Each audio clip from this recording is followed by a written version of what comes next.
உலகம் யாவையும் தாமுலகங்களும் நிலைவருந்தலும் நீங்களும் நீங்களா அலகிலா விளையாட்டுடையார் அவர் தலைவர் அண்ணவர்க்கே சரணங்களே.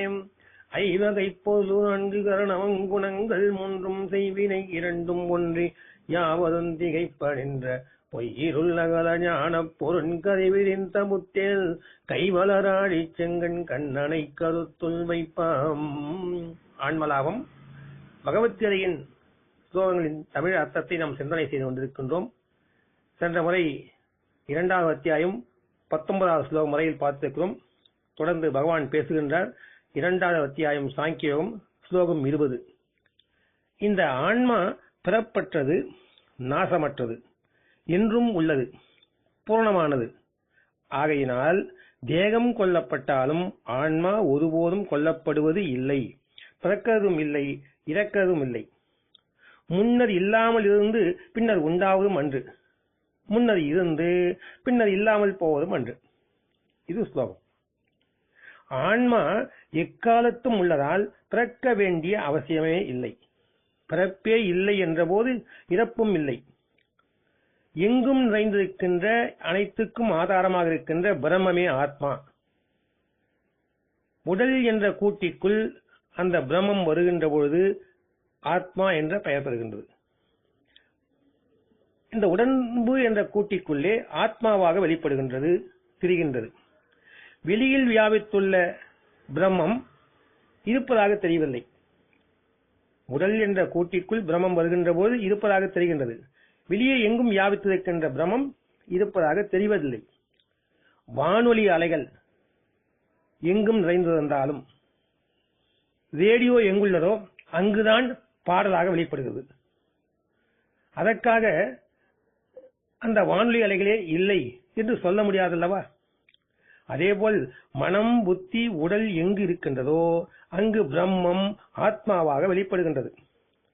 கனவு காணும் போது அரசனாகி தான தர்மங்கள் செய்கின்றோம், ராஜ்ய பரிபாலனம் நடக்கின்றது.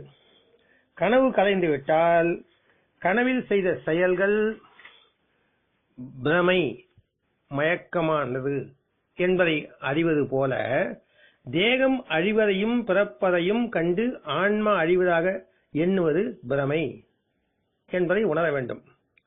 எல்லோருடைய உடலிலும் உள்ள ஆன்மா ஒன்றுதான் என்பதை அறிந்தவன் கர்த்தா என்ற பாவனையை ஒழித்து விடுகின்றான்.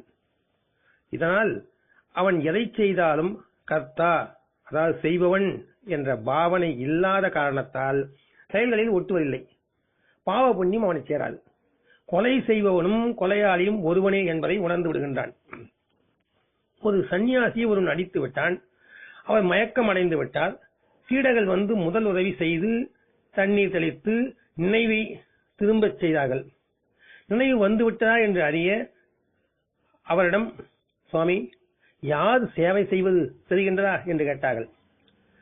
அவர் பதிலளித்தார், எந்த கைகள் என்னை அடித்தனவோ அந்த கைகள் தான் சேவையும் செய்கின்றன என்று. ஆம், ஆத்மாவை உணர்ந்தவனுக்கு பேதம் தெரிவதில்லை. ஆகாயமானத்தில் பறக்கும் போது மேடு பள்ளம் தெரியாதது போல உயர்ந்த நிலையை எட்டிவிட்டால் பேதம் தெரியாது.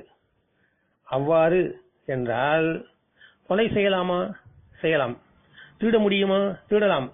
ஆனால் அவனால் அது முடியாது. செய்பவன் கர்த்தா என்ற எண்ணம் இருக்காது. எல்லாம் ஆன்மமயம், அனைத்தும் பிரம்மம் என்று உணர்ந்த பின்பு யாருடைய பொருள் என்று பேதம் தெரியாத போது எப்படி திருட முடியும்? எப்படி கொல்ல முடியும்? இயல்பாகவே முடியாது. பிறவி அற்று மரணம் அற்று எந்த ஆயுதங்களாலும் சிதைக்க முடியாதபடி ஒன்று இருக்கிறது என்று கிருஷ்ணர் கூறுகின்றார். உங்களையும் என்னையும் குத்தி கிழிக்க முடியும். அதனால் கிருஷ்ணர் இந்த சிதைக்க முடிவதன் சம்பந்தமாக பேசவில்லை. எதை ஆயுதங்களால் சிதைக்க முடியாதோ, எதை தீயினால் எரிக்க முடியாதோ, எதை நீரில் மூழ்க வைக்க முடியாதோ அதை பற்றி கூறுகின்றார். நம்மை கிழிக்க முடியும், எரிக்க முடியும், மூழ்கடிக்க முடியும், ஒருவித கஷ்டமும் இல்லாமல். இத்தகைய நம்மை பற்றிய சர்ச்சை அல்ல கிருஷ்ணர் பேசுவது.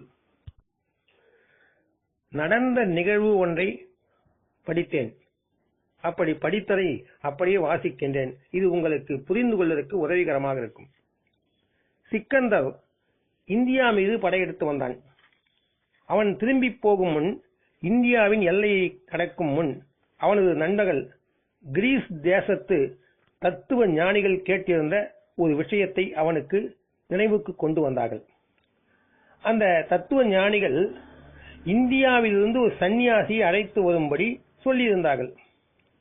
உலகத்திலேயே இந்தியாவுக்கு தனிப்பட்ட முறையில் கிடைத்த ஒரு பொக்கிஷம், பெருமை இந்த சன்னியாசிகள். உலகத்தின் சகல விதமான பெருமைகளை ஒரு தட்டிலும், நமது முற்றும் துறந்த முனிவரை மற்றொரு தட்டிலும் நிறுத்தி வைத்தால் எடை சரியாகிவிடும்.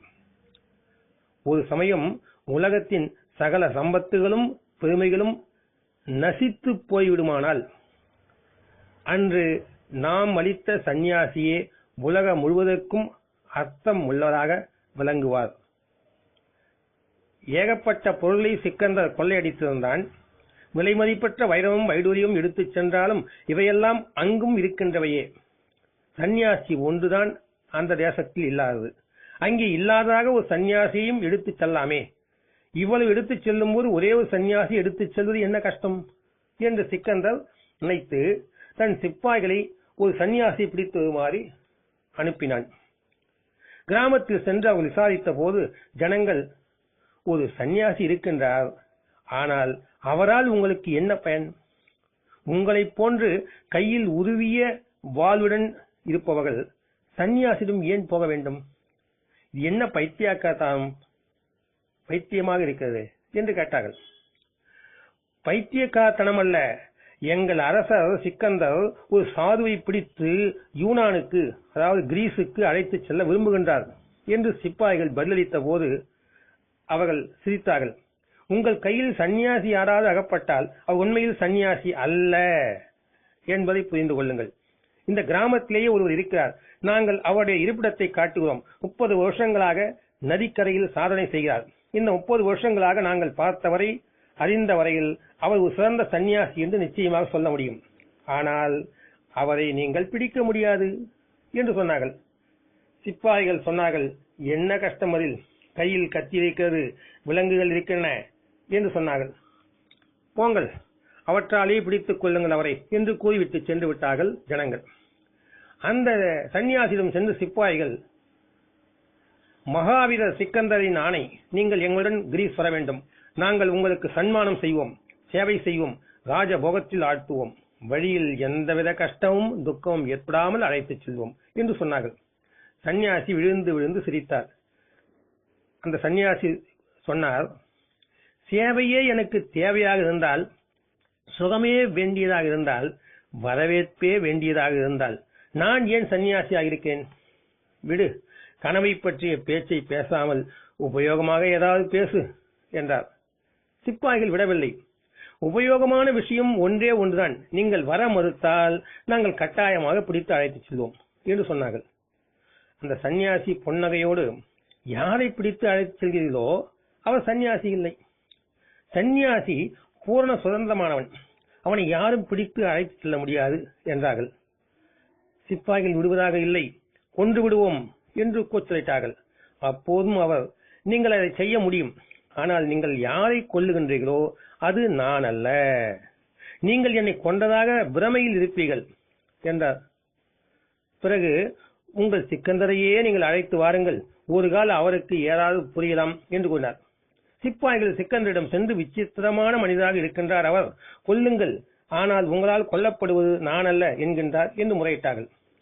பின்னர் யார் என்று கூறுகின்றார்? நாம் கொன்றுவிட்ட பின் தப்பித்து உயிரோடு இருப்பவர் யாரையும் இதுவரை பார்த்ததில்லை. கொலை செய்த பின் பிழைப்பது எப்படி என்று சிக்கந்தர் கேட்டான். அவன் தன் சொந்த அனுபவத்தின் பலத்தினால் கேட்கின்றான். ஆயிரக்கணக்கானவர்களை கொண்டிருக்கின்றான், யாரும் அதுவரை பிழைத்ததே இல்லை, பிழைத்து எழுந்ததும் இல்லை. சிக்கந்தர் கை வாளை உருவிக்கொண்டு அந்த சன்னியாசியிடம் சென்றான். நீங்கள் வரத்தான் நேரிடும், இல்லையென்றால் உங்கள் தலை தரையில் உருளும் என்றான். சன்னியாசி வாய்விட்டு சிரித்தார். எந்த தலையையும் உடலையும் வேறாக்குவது பற்றி நீ சொல்கின்றாயோ அதை பல நாள் முன்பே நான் வேறாகவே அறிந்து கொண்டு விட்டேன். அதனால் அதை நீ மேற்கொண்டு வேறாக்க முடியாது. உன்னுடைய வாளுக்கு என் தலைக்கும் உடலுக்கும் இடையே ஏகப்பட்ட இடம் கிடைக்கும் அளவுக்கு நான் அவற்றை வேறாக உணர்ந்து கொண்டு விட்டேன். நீ அதை இன்னும் அதிகமாக விளக்க முடியாது என்று பதிலளித்தார். சிக்கந்தருக்கு இந்த விஷயம் என்ன புரியவில்லை.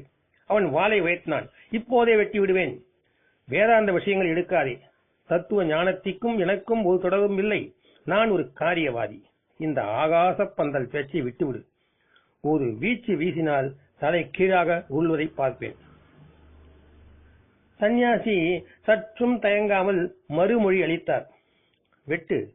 எப்படி இந்த தலை கீழே உருளுவதை நீ பார்ப்பாயோ அதுபோலவே நானும் தலை கீழே விழுந்துள்ளதை பார்ப்பேன்.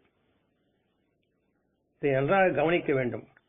இந்த மனிதன் கிருஷ்ணர் சொன்னதையே சொல்கின்றார். சிதைப்பதால் சிதையாது, வெட்டுவதால் வெட்டுப்படாது. அதனால் எப்போது சிதைப்பதால் சிதைப்படுகின்றீர்களோ, வெட்டுவதால் வெட்டப்படுகின்றீர்களோ, அதுவரை உங்களுடைய இருப்பை பற்றிய அறிவு ஏற்படவில்லை.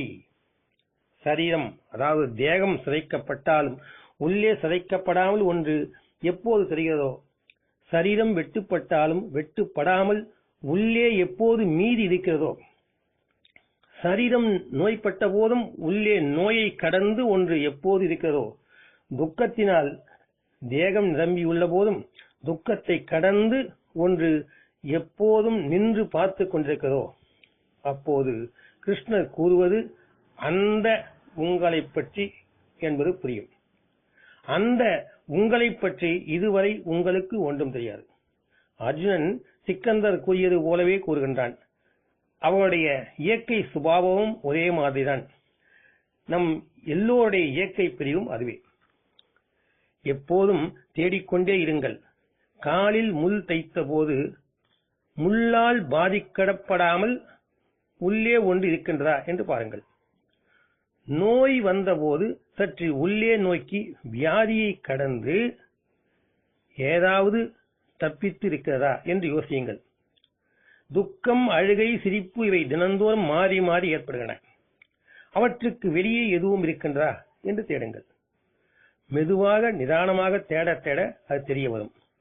ஒரு முறை தெரிந்துவிட்டால் அதுவரை நான் என்று நம்பி வந்தது எல்லாம் வெறும் நிழலே என்று தெரிய வரும்.